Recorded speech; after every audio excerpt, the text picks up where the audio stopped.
finally, folks, the film Antebellum is set to release September 18th digitally on video demand and all digital platforms. And the fortunate thing is it is being released. The unfortunate thing is it will only be on video demand, as it will not have a theatrical release because it was set to release in April.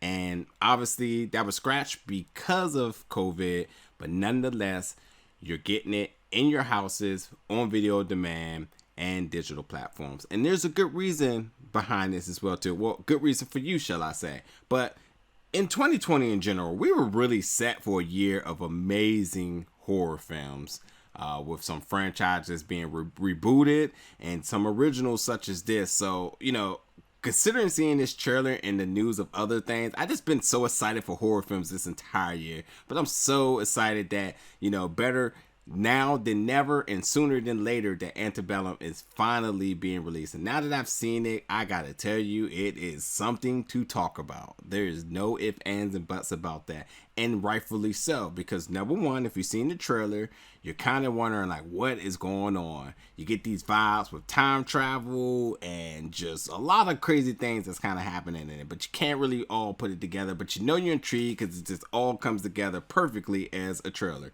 Then you think about the people who's involved with this, with Bush and Renz, who's done Get Out and Us, and you're just like, well, I've seen those movies and I kind of know their reputation with that, so that's good rapport.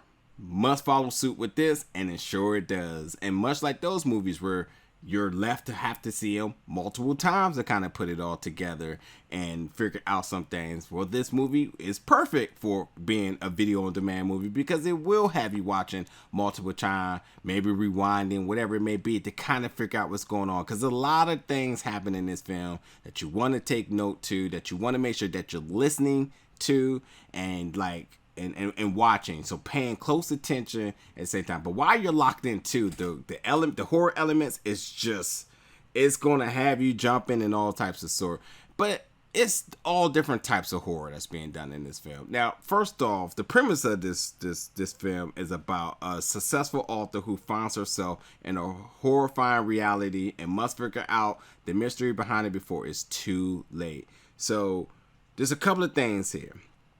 Number one, with the chilling score and the sound effects, adds of the first layer of horror to it. Because without any words even being said, it is so creepy and eerie.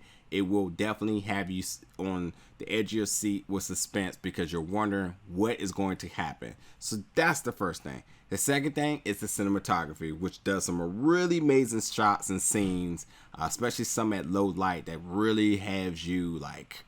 You're really tense because you just don't know what's going to happen, but at the same time, it really puts on a good display of emotion that just adds another layer of horror.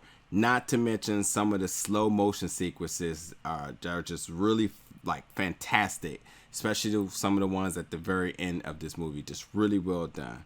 But again, because of what's happening here, and if you've seen the trailer, you know that this film takes place at some point in this film. It takes place in the Civil War era. So we know in Civil War era what it was all about, what was going on. Blacks weren't free, and down in the Confederate South, slavery, slaves, plantation, and all that other stuff was real prominent. That's what was happening. And so when you see that, depiction of it, it's always really horrific to me. And to many others as well too. But you're seeing torture devices, you're seeing torture itself, beatings, the verbiage, because black people were treated inferior. They were animals. They didn't have rights. I mean, quite frankly, in this movie, they weren't even allowed to speak unless spoken to. And you just kind of see the things that they go through, and it's so surreal, but at the same time, it's horrific, which is just the next layer of horror that's added into this without anything else even happening. I mean, just at surface level, all these things are already happening. And then, you really have some really good performances that's happening all through this movie. Janelle Monáe, who's the lead in this, does a fantastic job, as you expect. But Kiersey Clemons, who's, somebody I really like, does a really fantastic job in her role, which when you see her performance and just the pure emotion and slight rage that she has, it's really chilling. So, you know, you add that to it as well. So right now we're building a horror cake of just different elements on and on and on. And I still haven't even got to like the main parts yet. But when you get to about halfway part of this film, it completely takes a total flip. And I wasn't expecting a flip. You're not going to be expecting a flip. But here's where it gets really tricky, because it takes another flip about 30 to 40 minutes after that you don't see coming. And it just completely throws out other preconceived notions that you may have of what's going on. It really bends your mind here. But the really important things to really take out of this film, because a lot of this is at surface levels, but it's the undertone things that are happening in this film. So when you're talking about segregation or racial discrimination and how this film seems to be going through a modern time and then also through the Civil War time, you know, you see how, you know, white people really and their hatred towards black people. And this film, you know, it shows you how no matter the era, that same hatred could actually transcend through generations. And so that's just, it's scary to think that, you know, no matter what, you know, when people, you know, back in the Civil War era thought it was the way of life and it was the only way to live, that same hatred can transcend all the way into the present day. And no matter if you're picking cotton, no matter if you're an elite business person in blue collar America, it doesn't matter. The hatred is still the same. So the movie puts that into display, and it's crazy. But at the same time, talking about the black community, this movie does display some things in black culture, whether it's just certain items, certain gestures, hairstyles, whatever it may be. I absolutely love the display of the black culture within this film.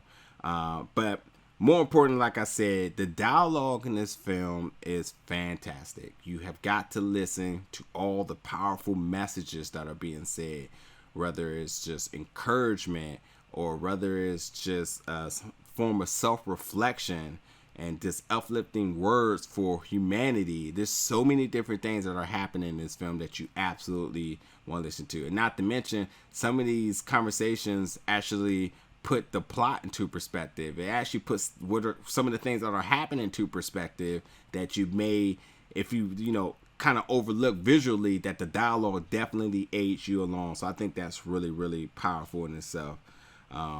But and with that being said, that stuff is you're gonna take this information. It's gonna have you running back to social media or your peers, and you're gonna want to talk about it, because this movie is gonna provide think pieces and conversational tidbits and so on. So, you know, much like Us and Get Out, it's gonna have you really want to express your thoughts and reflections of it. And I think I think it's always good when someone's talking about your work. And I think because of the conversation that's being done in that and here, I think it's really permanent to what's happening right now in society. So that's always an absolute good thing. But then, look, this movie is a roller coaster. I'm going to have you all types of different ways with the plot twist and just kind of leaving your mind blown. So, like, you definitely want to check this out.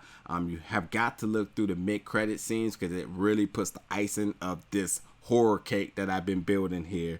And much like the trailer gave me some vibes, like the movie gave me entirely different ones, but it's great that it did that, because it's part of the think and talk pieces that the movie gives you throughout it. So Antebellum, folks, September 18th, you have got to buy this on video on demand. You have got to check this out. Please come back in the comments and let me know what you think. It is a fantastic film.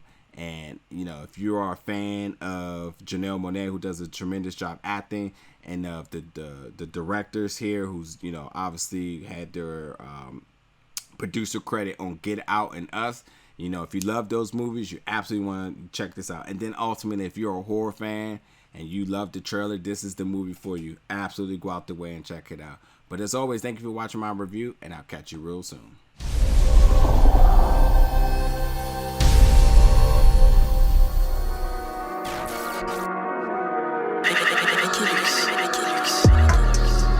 Big Go Bell.